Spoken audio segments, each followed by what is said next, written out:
I finally got everything done with the chassis. I've got the last reproduction dog bone in place. I went through my pots one last time and found one that's the right value that actually has a shaft that's already cut to the right length. So I mounted that on there. And I installed a reproduction cloth covered power cord. Tied a overhand knot, I think they call it, in the cord here to act as a strain relief. Put a grommet in the hole to protect it from rubbing. And I went with one of the reproduction power plugs.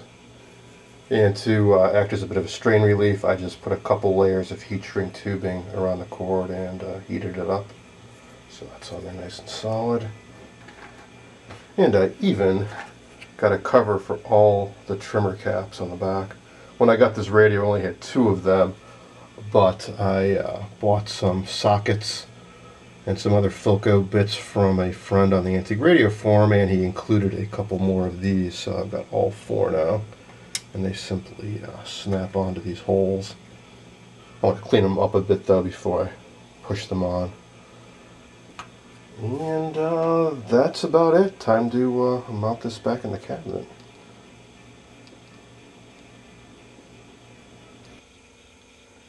Here's the back side of the cabinet for this radio. Overall, it's in pretty good shape. Most of the joints seem to be sound. Only one I've found so far that's opened up is this top corner here. There's a corner block here, but that's come loose on one side, and there's 2 wood screws up in here. So to take these 2 wood screws out, pry this open as much as I can, squirt some wood glue in there, and then push it back down and tighten these screws back up. Wait for that to dry up. Here's where the speaker goes.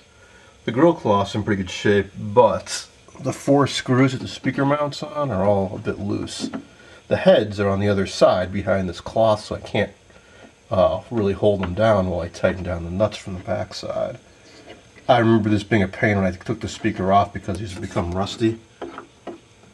I'll squirt a little bit of WD-40 on there and hope that I can tighten these nuts back down enough to hold the speaker on without having to rip this cloth out, so I can firmly reattach the other side of the screws. Then that just leaves mounting the chassis.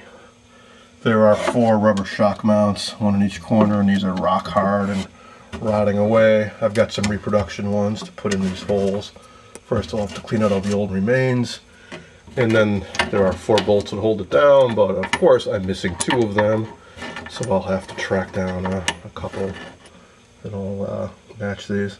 I have a lot of trouble doing that sometimes because the diameter and the thread pitch, I think things have just changed over the years. This looks like a pretty generous pitch on that, so I don't know if I've got anything quite like it. If not, well, I'll just have to use 2 for now.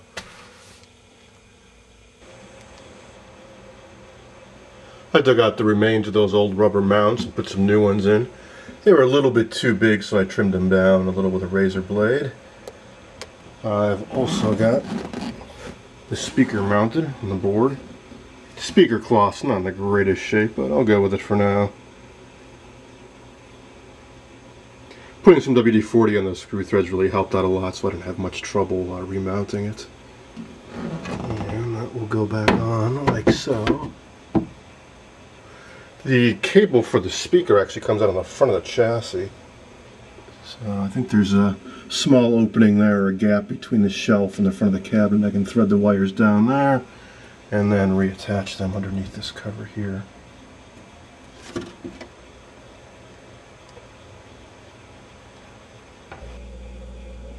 I polished up and snapped on those trimmer capacitor caps. I got the chassis seated in here. I got the speaker mounted and I ran wires down to it. Now this is still the donor speaker for my 3760, so I've just temporarily wired this in. Once the original speaker is recombed and I've got it back, I'll mount it in here and put the cover back on and so on. I also went over to Home Depot and found some bolts that are a good match for the original, so I'm going to tighten all 4 of these down and then give this a final test. Alright, I've got the chassis bolted down, hooked up an antenna, plugged the radio in. I've reinstalled the knobs. Unfortunately, the two inner ones are black and the two outer ones are brown, but at least they're all original, genuine Philco hex knobs. So here we go.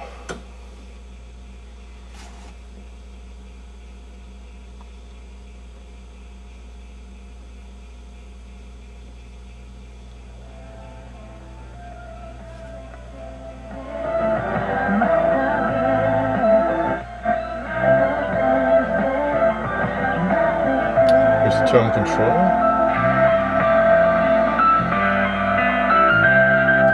So this position cuts out the high frequencies. It's kind of a trade-off. You get less hiss, but you also get less high tones. It's more to the beat. Do your thing. All right, everyone, let's hear it for West Time Zone Brooke Turner, a.k.a. DJ. Something else I want to try when I get the original reconed speaker back is to put a board on the bottom. See, right now, the bottom is just open to air down there. But I could definitely mount a board down there to kind of close in that speaker box down there. But even as it is, it sounds fine, I think. Can you imagine this place if two hits went out of here? Everybody out there beat 33,774. Look here. A swing and a bouncer to first. And Fielder behind. Was the fall of it. What's Christ said? Not only did it fall, it was something to see. It was devastated. And you know what? Mark Moore has had times in my Christian life where I was... Bueno, seguimos aquí al colmillo y les tenemos aquí la lista de las rupturas que ha habido en este año. Aware of that would allow you to go back in time and meet your parents before you were born. But there's a catch. Even though Einstein's equations allow...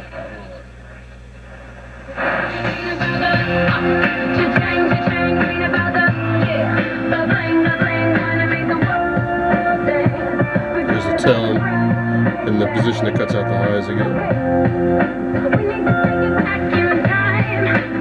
I guess it sounds better like this overall.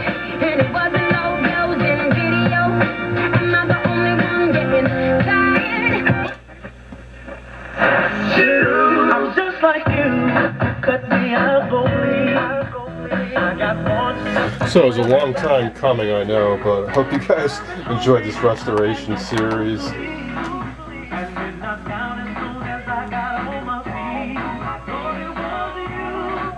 And don't despair, because I'm ready to jump right into my next project immediately.